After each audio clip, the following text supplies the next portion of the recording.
இங்க கங்காவும் டைரக்ட்டா இங்கே குமரன்ட்ட போயிட்டு, "எதுக்காக என்கிட்ட இவ்ளோ பெரிய விஷயத்த மறைச்சீங்க? நான் என்ன அத சொன்னா ஏதாவது பண்ணிட்டு போறேனா?" அப்படின்னு சொல்லி கேட்குறாங்க.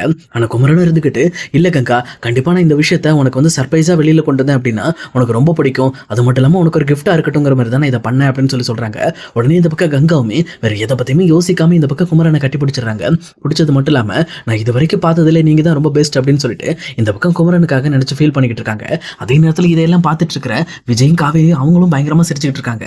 அப்ப காவேரி இந்த பக்கம் விஜய பார்க்குறாங்க. விஜயும் காவேரியை பார்த்து சிரிக்கிறாங்க. ஆனா உண்மை என்னன்னா, எங்க விஜயோட மனசுக்கு மட்டும் தான் தெரியும். அங்க வக்கீல் கிட்ட சைன் வாங்குனது டைவர்ஸ் சைன் கிடையாது. இது வந்து வேற விதமான அந்த ஷேருக்கு உண்டான சைன் அப்படிங்கிறது. ஆனா இன்னும் காவேரியோட மனசுல விஜய் மேல முழுசா நம்பிக்கையே இல்லாம இருக்காங்க. சொல்லப்போனா விஜய் வந்து நம்மகிட்ட டைவர்ஸ்க்காக தான் அந்த சைன் வாங்கியிருக்காரு அப்படின்னு சொல்லி அவங்களுமே கொஞ்சம் தப்பா தான் நினைச்சிட்டு இருக்காங்க. இதெல்லாம் ஒரு பக்கம் நடந்து முடிஞ்சதுக்கு அப்புறம் இங்க எப்பவும் போல இங்க விஜய் காவேரியை கூட்டிட்டு டைரக்டா ஆபீஸ் போறாங்க. ஆபீஸ் போயிட்டு இந்த பக்கம் காவேரி கிட்ட எல்லாருமே வந்து நிறைய டவுட்ஸ் பத்தி கேட்டுட்டு இருக்காங்க. அப்ப அதை பார்த்துட்டு இருக்க விஜயுமே, இங்க பாருங்க, இன்னும் ஒரு 2 வாரம் தான், அதுக்கப்புறம் எல்லாமே சரியா போயிடும். சொல்லப்போனா அதுக்கப்புறம் நிறைய விஷயங்கள் மாறப்போகுது அப்படின்ற மாதிரி இந்த பக்கம் அந்த ஆஃபீஸில் இருக்கவங்க கிட்டே சொல்லிட்டு இருக்காங்க. இது கேட்டோடனே காவேரிக்கு இன்னுமே புரிய ஆரம்பிக்குது. அப்பனா இன்னும் 2 வாரத்தில் நம்ம கண்டிப்பா இங்க விஜயோட லைஃப் விட்டு நம்ம போக போறோம் அப்படிங்கிற விஷயத்த அவங்களுமே யோசிச்சு பார்த்துட்டு சரி அப்படின்னு சொல்லிட்டு ரொம்பவே ரஃபா நடந்துக்க ஆரம்பிக்கிறாங்க. அதே நேரத்தில் விஜயுமே இந்த பக்கம் காவேரியை மறுபடியும் அங்கிருந்து வீட்டுக்கு கூட்டிட்டு போயிட்டு இருக்காங்க.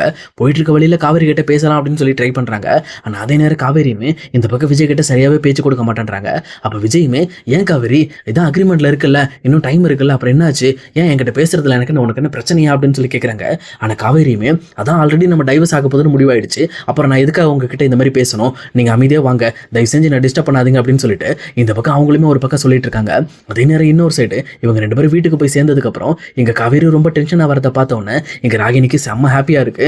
இவளை நம்ம எப்படிலாம் ட்ரிகல் பண்ணலாமோ அந்த அளவுக்கு பண்ணலாம் போல இருக்கு. இவ இப்பவே டென்ஷனா இருக்கா, இந்த டைம்ல மட்டும் அவளை டார்ச்சர் பண்ணனா அவளே தலை தெறிக்க ஓடி போயிருவா அப்படின்னு சொல்லிட்டு அவங்களுமே இந்த பக்கம் எப்பவும் போல காவேரி கிட்ட போய் பேச ஆரம்பிக்கிறாங்க.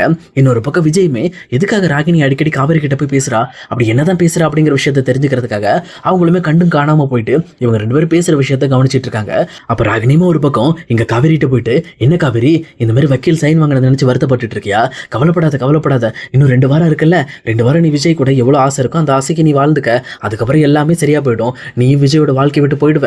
இனிமேல் வந்து எந்த ஒரு பிரச்சனையும் இருக்காது எனக்கு." அப்படின்னு சொல்லிட்டு இருக்காங்க. இதை கேட்டோன்னு காவேரியுமே, "இந்த மாதிரி தேவையில்லாத விஷயங்களுக்கு என்ன நீ வெறுப்பேத்திட்டு இருக்காத, எது நடக்க போகுது அப்படிங்கிறது எனக்கும் தெரியும். அதனால என்ன வெறுப்பேத்தி இதுல நீ குளிர் காயணும்னு நினைக்காத." அப்படின்னு சொல்லிட்டு இங்க காவேரியுமே இங்க ராகினியை திட்டி விட்டுறாங்க. அதுக்கப்புறம் தான் இங்க விஜயுமே புரிய ஆரம்பிக்குது. சொல்லப்போனா இங்க ராகினி தான் இங்க காவேரியை ரொம்பவே டென்ஷன் பண்ணிட்டு இருக்காங்க. சம்பந்தம் இல்லாம இதை பேசி பேசி வெறுப்பேத்திட்டு இருக்காங்க அப்படிங்கிறத புரிஞ்சுக்கிறாங்க. பட் இருந்தாலும் இங்க விஜயோட மனசுக்குள்ள ஒரு சின்ன கவலை வர ஆரம்பிக்குது. என்ன இது, இந்த மாதிரி ராகினி என்கிட்ட தான் இந்த மாதிரி காவேரியை பத்தி வந்து தப்பா பேசிக்கிட்டு இருக்கா. ஆனா அது எதையுமே நான் கண்டுக்காம ஒழுங்கா உன் வேலையை பாரு, எனக்கு என் காவேரியை பத்தி தெரியும்னு சொல்லி நான் காவேரி மேல நம்பிக்கை தானே இருக்கேன். ஆனா ஏன் காவேரி அந்த நம்பிக்கை என் மேல வைக்காம இருக்கா, ஏன் வந்து என்ன நினைச்சு சந்தேகப்பட்டு இருக்கா அப்படின்னு சொல்லிட்டு காவேரி இந்த மாதிரி தன்னை தப்பா நினைக்கிறத பத்தி அவருமே கொஞ்சம் ஃபீல் பண்ண ஆரம்பிக்கிறாரு. அதே நேரம் இன்னொரு பக்கம் எங்க தாத்தாவுமே விஜய் யோசிச்சுட்டு இருக்கிறத பார்த்துட்டு, "என்னாச்சுப்பா, எதுக்காக யோசிக்கிற?" அப்படின்னு சொல்லி கேட்குறாங்க.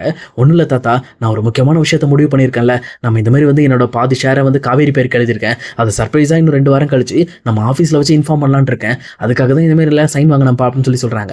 இது கேட்ட தாத்தாவுமே, "நீ சொல்றதெல்லாம் ஓகேப்பா, அதெல்லாமே சரியான விஷயம் தான். ஆனா காவேரியை டென்ஷன் பண்ணாத, காவேரிக்கு நிறைய பிரச்சனை இருக்கு சுத்தி. நீ அவகிட்ட போய் இந்த மாதிரி சர்ப்ரைஸ் வச்சுக்கிறேன்னு சொல்லிட்டு இருந்தேன்னா டைம் ஆக அவ ரொம்பவே வெறுப்பாயிருவாப்பா." அப்படின்னு சொல்லி சொல்றாங்க.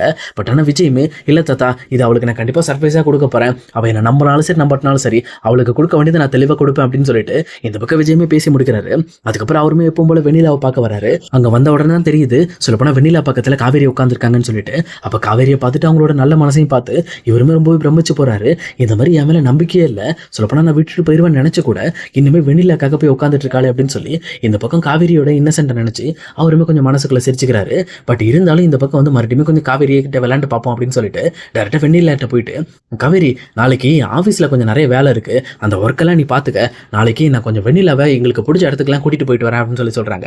உடனே இதை கேட்ட காவேரியுமே, "ஏன் ஆஃபீஸில் இருக்க வேலையை நாம தான் பார்க்கணுமா? ஏன் நீங்க மட்டும் தான் வந்து ஊர் சுத்த போவீங்களா? அப்படிலாம் முடியாது. நீங்க போய் ஆஃபீஸில் இருக்க வேலையை பாருங்க, வெண்ணிலாவை எங்கே கூட்டிட்டு போகணும்னு சொல்லுங்க, நானே கூட்டிட்டு போறேன்." அப்படின்னு சொல்லிட்டு அவங்களுமே இந்த பக்கம் விஜய்க்கு ஏட்டிக்கு ஒட்டியா பேசிட்டு இருக்காங்க. விஜய்க்கு சிரிப்பு வர ஆரம்பிச்சிருச்சு. பட் இருந்தாலும் அந்த சிரிப்பை கண்ட்ரோல் பண்ணிக்கிட்டு, "அதெல்லாம் முடியாது, உனக்குலாம் அந்த இடம்லாம் தெரியாது, நாங்கெல்லாம் தனியாக போன இடம் அது." அப்படின்னு சொல்லிட்டு மறுபடியும் இந்த பக்கம் காவேரியை வெறுப்பேற்ற மாதிரி அவருமே நிறைய விஷயங்கள் பண்ணிக்கிட்டு இருக்காரு. சொல்லப்போனால் அந்த விஷயங்கள் எல்லாத்தையுமே ஒரு விளையாட்டாக தான் பண்ணிக்கிட்டு இருக்காரு. ஆனால் காவேரிக்கு தான் இது ரொம்பவே சீரியஸாக பட்டுக்கிட்டு இருக்கு. சொல்லப்போனால் அது வந்து அவருக்கு விளையாட்டான விஷயமா இருந்தாலும் இது காவேரியோட வாழ்க்கை பிரச்சனை அப்படின்றதுனால அவங்களுமே ரொம்ப கவலைப்பட்டு இருக்காங்க. அவங்களும் ஒரே வார்த்தையை, "நீங்கள் என்னமோ பண்ணுங்க, நான் போய் ஆஃபீஸை பார்த்துக்கிறேன்னு" சொல்லிட்டு கொஞ்சம் கோபத்தோட இந்த பக்கம் விஜய் கிட்ட பேசிட்டு அங்கிருந்து கிளம்பி போறாங்க. அப்ப போயிட்டு இருக்க காவேரியை விஜயுமே சிரிச்சுக்கிட்டே பாக்குறாரு. சொல்லப்போனா இன்னைக்கு ரொம்பவே இன்னசென்ட் அப்படிங்கிறத தன்னோட மனசுக்குள்ள நினைச்சு சிரிச்சுக்கிட்டே இருக்காரு.